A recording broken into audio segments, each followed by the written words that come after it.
sinabona uko mbivuga no kubyakira ntibyoroshye. turahungabanya umuririmbyi wacyadukuwemo, ubuhanga, ubutwari ndetse n'imbaraga. yakireke none birarangiye baratashe, inashyikirwa mu murimo w'Imana, inyangamugayo mw'itorero no hanze yaryo, udusigiye amarira wa musore we. Sinabona uko mbivuga no kubyakira ntibyoroshye. turahungabanya umuririmbyi wacyadukuwemo, ubuhanga, ubutwari ndetse n'imbaraga. yakireke none birarangiye baratashe, inashyikirwa mu murimo w'Imana, inyangamugayo mw'itorero no hanze yaryo, udusigiye amarira wa musore we. Burya koko umuntu ni ubusa, kwirata umuntu ni ngororabyo. Burya koko umuntu ni ubusa, kwirata umuntu ni ngororabyo. Ushobora kujyana tukaryama, tugacya mu gitondo byarangiye.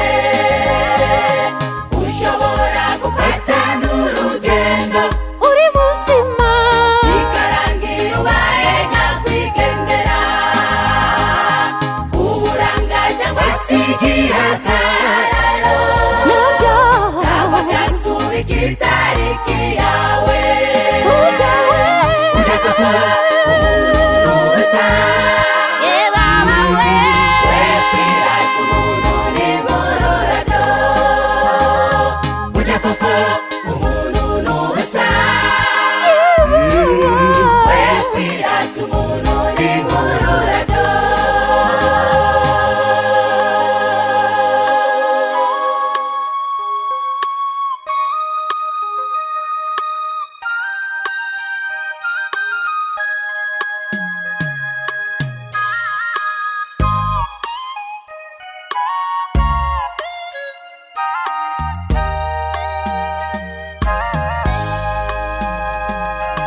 Intwari zikomeje kugenda mu itorero, ndetse no mu makorari.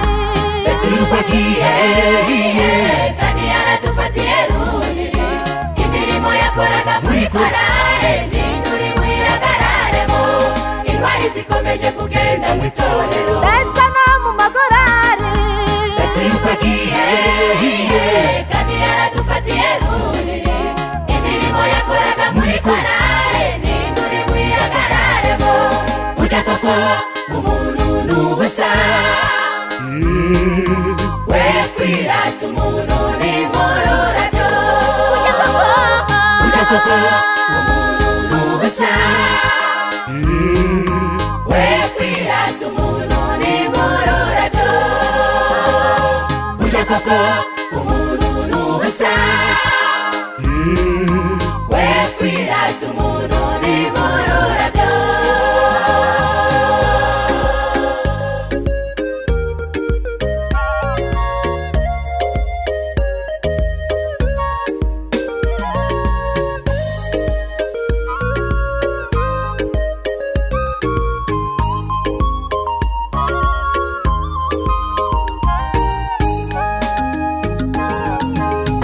Inkuru y'urupfu iradutunguye, tugana korari tugezeho tunaniwe kwifata.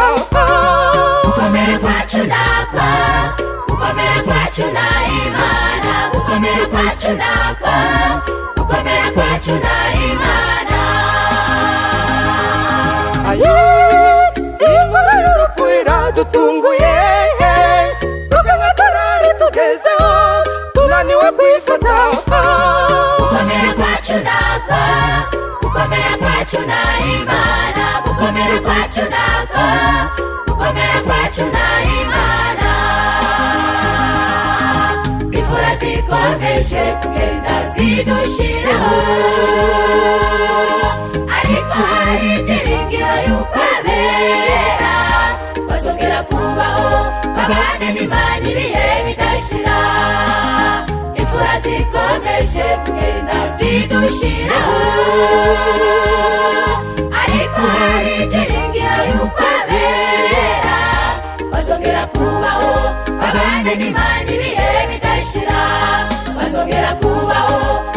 tuzabane n'Imana ibihe bidashira, tuzongera kubaho aho tutazongera gushingwa.